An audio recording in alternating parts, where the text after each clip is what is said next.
Assalamualaikum warahmatullahi wabarakatuh. Perkenalkan, nama saya Nurse Meisa Daniati MCAP. Saya adalah salah satu dosen di Prodi D3 Keperawatan Poltekkes Kemenkes Tanjung Pinang. Pada kesempatan kali ini, saya akan menjelaskan salah satu mata kuliah yang saya ampu, yaitu Keperawatan Gawat Darurat dan Manajemen Bencana. Pemaparan saya ini mencakup prinsip DIE, Delivery, Interaction, and Assessment. Berikut saya akan memaparkan mengenai MK Keperawatan Gawat Darurat dan Manajemen Bencana.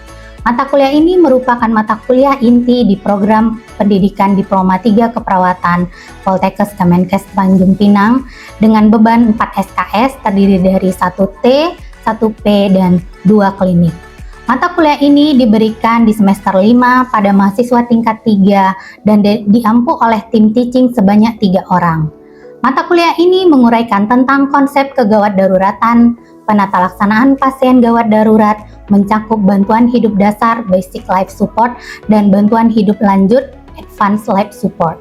Juga akan dibahas tentang asuhan keperawatan pada pasien dengan berbagai kegawatan yang lazim mencakup semua sistem tubuh dengan kegawatan di komunitas, yaitu disaster nursing.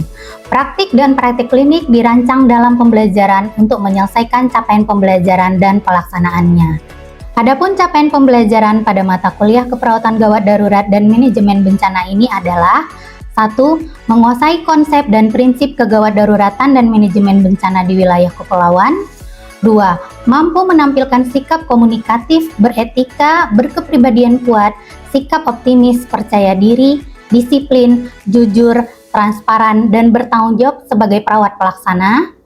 3. Mampu mengelola asuhan keperawatan sesuai kewenangan klinis. 4.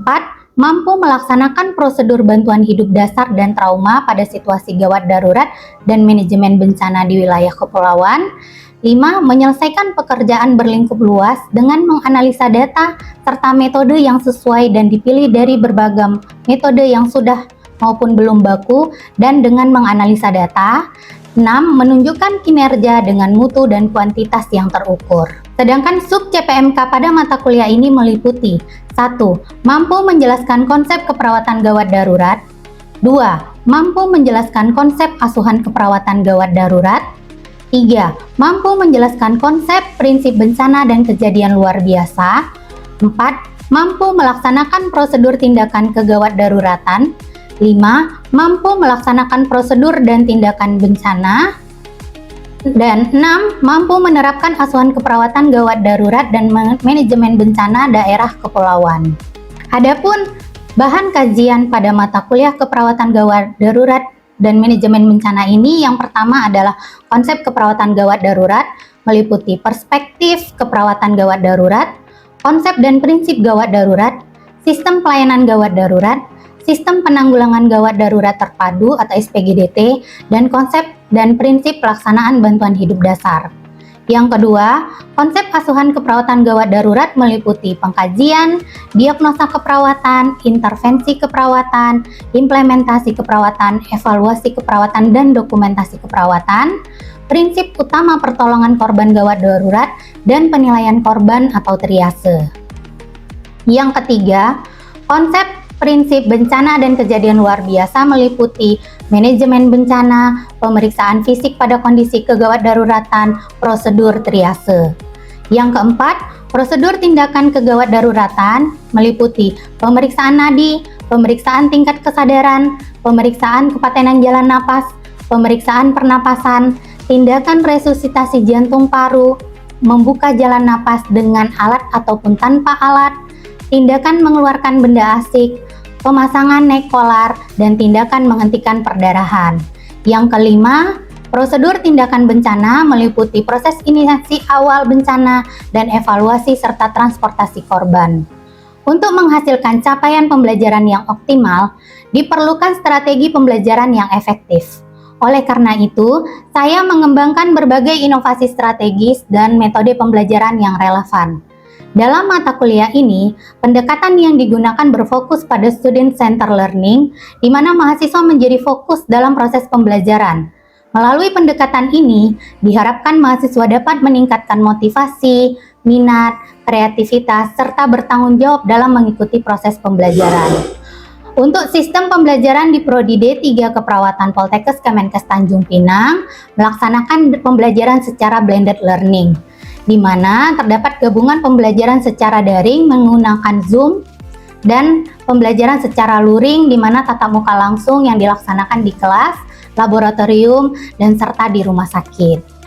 Metode pembelajaran pada mata kuliah keperawatan gawat darurat dan manajemen bencana ini menerapkan beberapa metode yang interaktif sehingga materi bisa dipahami mahasiswa dan capaian pembelajaran bisa terpenuhi. Adapun metode pembelajaran teori menggunakan ceramah dan diskusi serta small group discussion, dan untuk praktikum menggunakan metode demonstrasi, project based learning, dan simulasi, serta melakukan praktek klinik yang dilaksanakan di rumah sakit. Melalui ceramah dan diskusi serta SGD, diharapkan mahasiswa mampu menjelaskan konsep kegawat daruratan, konsep asuhan keperawatan gawat darurat, kemudian dengan metode project based learning, simulasi, demonstrasi dapat meningkatkan skill mahasiswa dalam melaksanakan penanganan tindakan keperawatan gawat darurat dan manajemen bencana, yaitu meliputi prosedur BHD, prosedur triase, prosedur tindakan kegawat daruratan, dan prosedur tindakan bencana. Evaluasi pembelajaran pada mata kuliah keperawatan gawat darurat dan manajemen bencana meliputi teori 60% dan praktik klinik 40%. Adapun untuk teori, penilaian meliputi tugas 25%, UTS 20%, UAS 25%, dan praktikum 30%. Sedangkan praktek klinik meliputi LP 15%, LK 30%, target kompetensi 20%, sikap dan kedisiplinan 10%, ADL 10%, seminar 15%. Selanjutnya, saya akan menampilkan salah satu sesi pembelajaran pada mata kuliah keperawatan gawat darurat dan manajemen bencana dengan topik prinsip penanggulangan korban gawat darurat dan penilaian korban atau triase. Selanjutnya, saya akan menampilkan salah satu sesi pembelajaran pada mata kuliah keperawatan gawat darurat dan manajemen bencana dengan topik prinsip penanggulangan korban gawat darurat dan penilaian korban atau triase melalui video berikut ini. Mari kita saksikan. Assalamualaikum warahmatullahi wabarakatuh. Waalaikumsalam warahmatullahi wabarakatuh. Selamat pagi semuanya. Pagi, Bu. Gimana kabarnya hari ini? Nggak ada yang sedang sedih? Happy semua ya? Siap menerima pembelajaran semua hari ini? Siap. Oke, baik.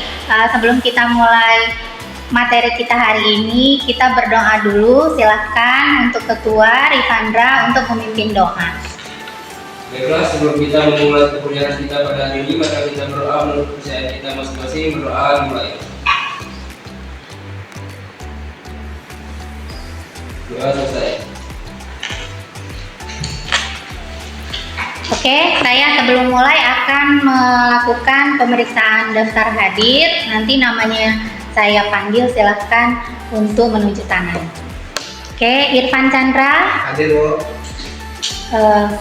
Nurul Faiza, Amanda, Hengki Irawan. Hadir, Bu.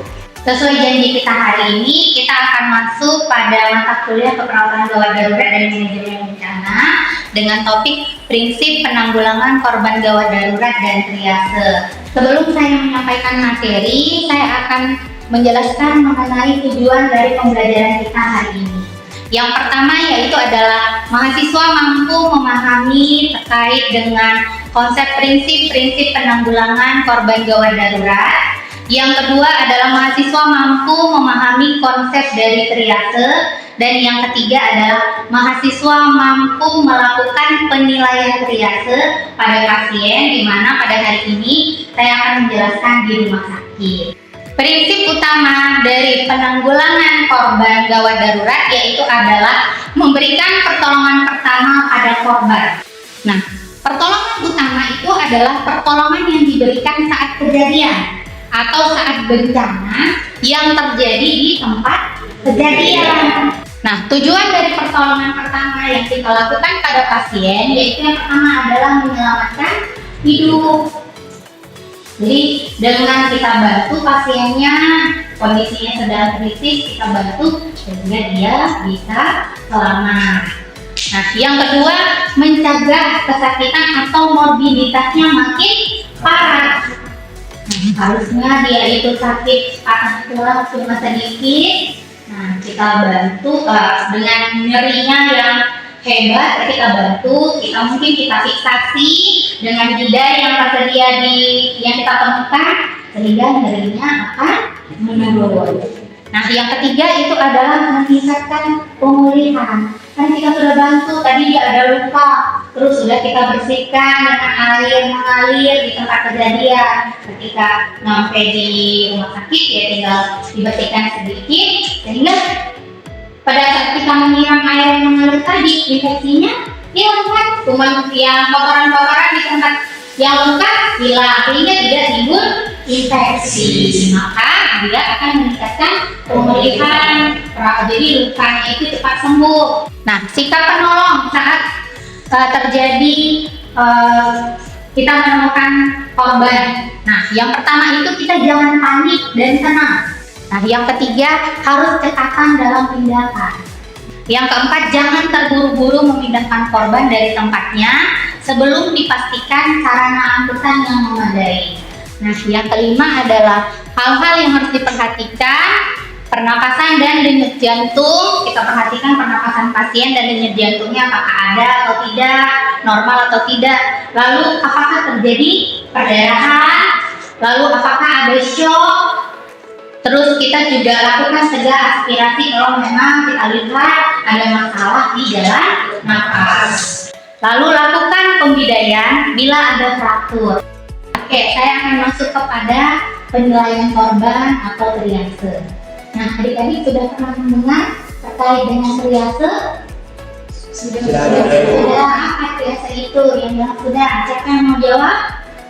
Ya, silakan bilang. Triase itu seperti memilih dan memilih mana yang prioritas kita tolong. Oh, jadi kita memilih mana yang mau kita tolong pertama kali, gitu ya? Oke. Yang lain setuju sama semua? Setuju. Nah, kita lihat benar nggak apakah ada. Nah, sebelum saya jelaskan pengertian dari triase, sejarahnya triase ini digunakan pertama kali pada zaman Perang Napoleon tahun 1792. Nah, triase sendiri berasal dari kata Prancis yaitu trier yang dimana artinya adalah memilih dan memilah. Ya benar kata Gilang tadi. Nah, cuma dalam perkembangannya paling sering digunakan itu di USA pada tahun 1950 dan diikuti di negara-negara lain. Ya. Nah, ini definisi dari triase menurut Emergency Nurse Association tahun 2018. Triase adalah suatu sistem pembagian atau klasifikasi prioritas klien berdasarkan berat ringannya kondisi klien atau kegawatannya yang memerlukan tindakan segera. Nah, kenapa sih kita butuh triase? Nih, lihat ya, dari ilustrasi ini akan tergambar kenapa sih kita butuh triase. Lihat, pada saat kondisi biasa di daerah pegunungan sangat indah ya, lalu kita semua beraktivitas, tidak ada yang mengalami luka-luka. Lalu tiba-tiba terjadi bencana. Bayangkan gunung meletus. Ketika orang sedang beraktivitas terjadi gunung meletus, pasti akan timbul efeknya yaitu korban. Nah, korbannya itu ada yang selamat, ada yang luka ringan, ada yang luka berat, ya kan? Bahkan ada yang meninggal.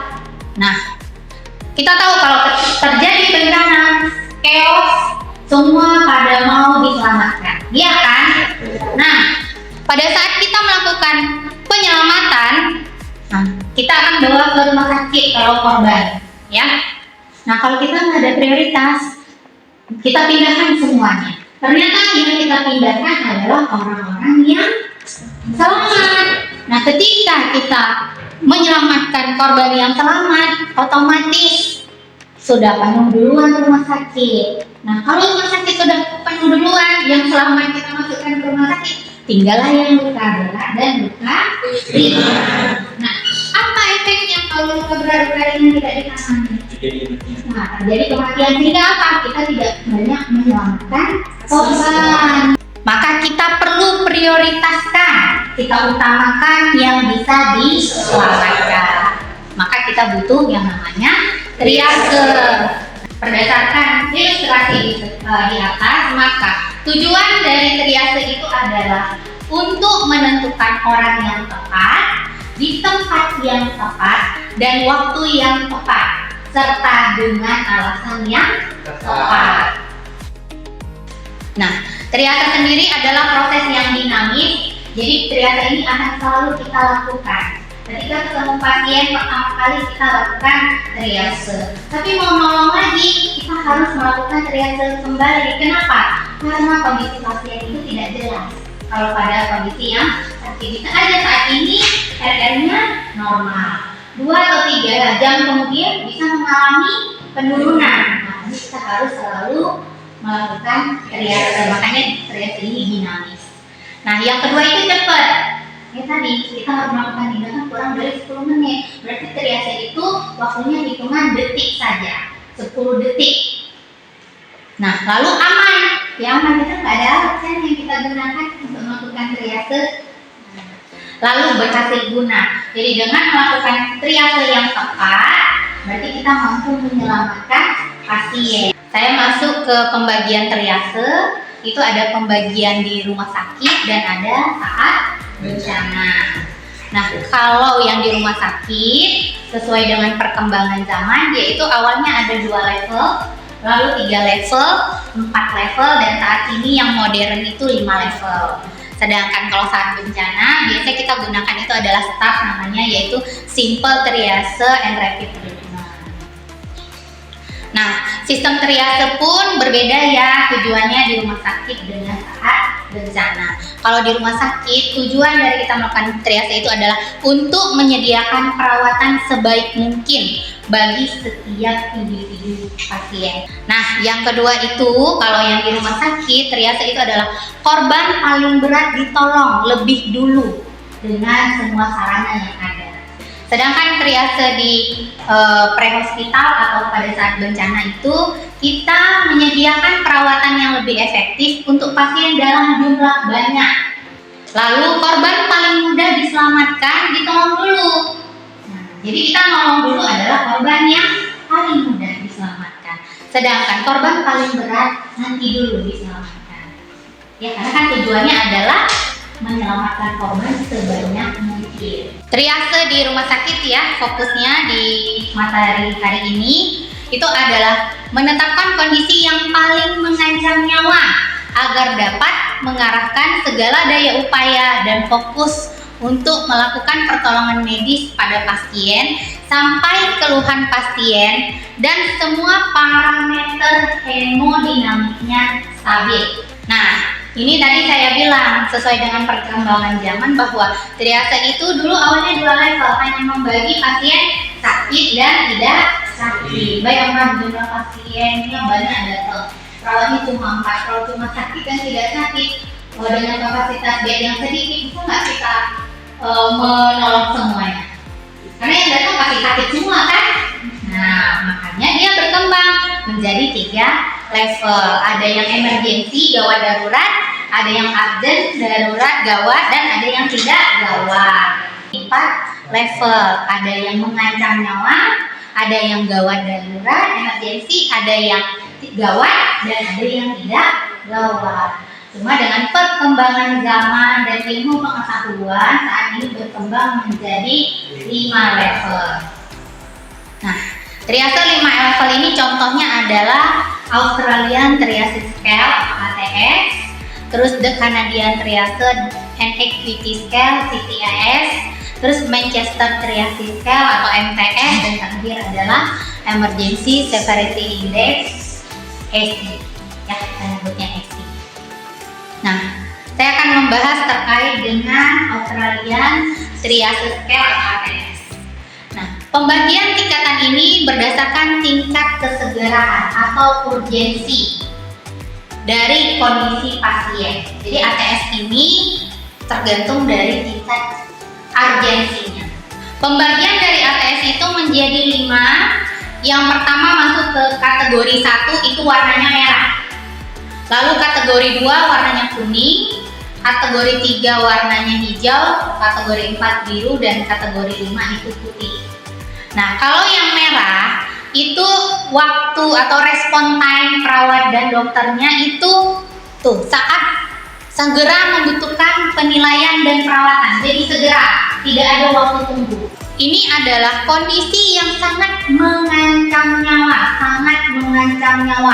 Nah, sebagai contoh, pasien dengan cardiac arrest. Nah, yang kedua, pasien yang mengalami gangguan pada pernapasannya. Nah, kategori 2 yang warna kuning itu waktu tunggunya itu masih bisa tunggu 10 menit. Jadi perawat dan dokternya masih bisa tunggu dulu ya dari 10 menit gitu. Nah, deskripsinya adalah kondisi yang dapat mengancam nyawa, baru dapat mengancam nyawa. Lanjut ke kategori ATS 3 yang hijau itu adalah penilaian dan perawatan dilakukan dalam waktu 3 bulan. Nah, di mana itu adalah kondisi yang berpotensial mengancam nyawa atau meningkatkan morbiditas dari pasien, meningkatkan kesakitan dari pasiennya. Contohnya itu adalah pasien dengan kritis hipertensi, lalu pasien dengan sesak sedang, pasien yang pos kejang, nah lalu pasien yang mengalami dehidrasi. Nah, kategori ATS 4 yang biru itu adalah waktu respon time-nya itu adalah penilaian dan perawatannya dilakukan dalam waktu 60 menit. Nah, contohnya adalah pasien dengan perdarahan ringan, pasien dengan aspirasi benda asing tapi dia masuk benda asing tapi dia masih bisa bernapas. Nah, selanjutnya kita masuk ke kategori ATS 5, yaitu penilaian perawatan dilakukan dalam 120 menit atau 2 jam. Jadi kita bisa melakukan penilaian dan tindakan pertolongan itu 2 jam, itu bisa ya. Yaitu kondisi yang tidak meningkatkan kesakitan atau morbiditas pada pasien walaupun penanganannya ditunda selama 2 jam. Selanjutnya kita masuk kepada triase Emergency Severity Index atau ESI. Untuk ESI sendiri, triasenya itu adalah apabila ada pasien baru datang ke unit gawat darurat, maka petugas triase akan melakukan 2 tahap penilaian. Untuk kategori 1 atau untuk level 1 atau level 2, itu tahap pertamanya kita menentukan keadaan awal pasien. Apakah kondisi pasiennya ini berbahaya atau tidak? Nah, pasien yang tidak memenuhi kriteria level 1 dan 2 akan memasuki tahap penilaian kedua, yaitu kita menilai perkiraan kebutuhan sumber daya di IGD yang akan digunakan oleh pasien. Nah, contoh sumber daya tenaga yang dibutuhkan di IGD itu misalnya kita butuh nggak pasien ini pemeriksaan laboratorium atau perlu nggak pemeriksaan radiologi. Nih, alur algoritmanya yang pertama kita perhatikan ada masalah enggak atau mengancam nyawa enggak kondisi pasien. Tapi kalau ternyata tidak, ini tidak mengancam nyawa, tetapi resiko tinggi. Kalau tidak ditangani, pasiennya malah akan timbul bahaya mengancam nyawa pasien, maka kita masuk level 2. Nah, ternyata tidak nih, tidak ada kondisi 1 dan kondisi 2. Kita perhatikan dia datang, butuh nggak banyak tenaga dalam melakukan perawatan pada pasien. Oke, dari penjelasan saya terkait dengan triase ini, pengukuran triase, ada pertanyaan dari adik-adik semua? Di situ untuk yang triase ini biasa kalau di Indonesia sendiri kita pakai yang Australia atau yang dari Amerika. Oke. Untuk di Indonesia sendiri, kita biasanya banyak mengadopsi dari LTS dan ISI. Jadi dua-duanya sering digunakan di Indonesia tergantung dari rumah sakit. Ini contoh soal ya, saya memberikan contoh soal kepada adik-adik semua. Yang pertama, seorang laki-laki berusia 35 tahun diantar oleh keluarga ke IGD akibat penurunan kesadaran. Dari hasil pengkajian didapatkan GCS-nya 3, nadi tidak teraba, akral dingin dan pucat. Termasuk kategori apakah pasien tersebut? Nah, kalau dari soalnya seperti ini, maka jawabannya adalah kategori merah. Kenapa merah? Karena kondisinya sudah sangat mengancam nyawa. Oke, sekarang Mas sudah paham semua terkait dalam pengelompokan pasien atau triase, sudah paham? Contoh soalnya ada yang bingung? Tidak? Oke, baik. Sekarang saya akan memberikan penugasan kelompok. Silakan.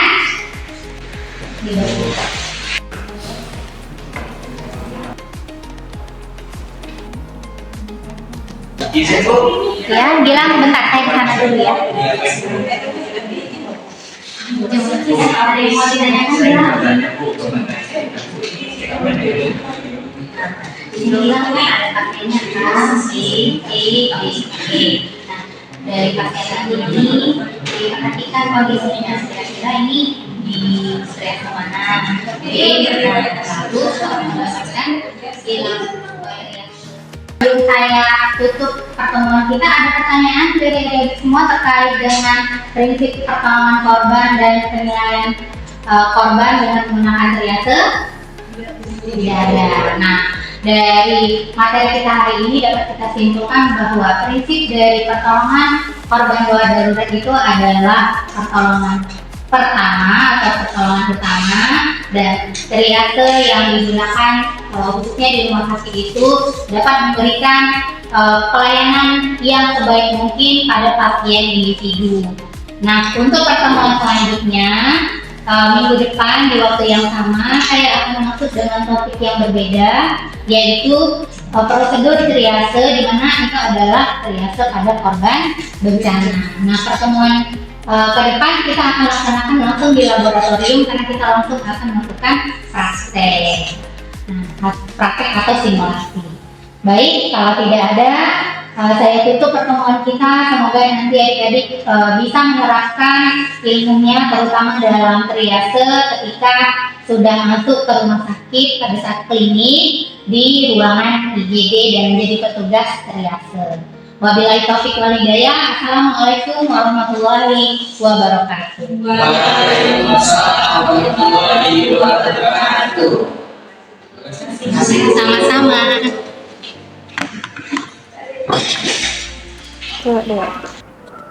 Demikian penayangan video pembelajaran dari saya terkait mata kuliah keperawatan gawat darurat dan manajemen bencana. Semoga video ini dapat memberikan gambaran mengenai proses pembelajaran yang saya lakukan sebagai dosen Prodi D3 Keperawatan Poltekkes Kemenkes Tanjung Pinang. Terima kasih. Assalamualaikum warahmatullahi wabarakatuh.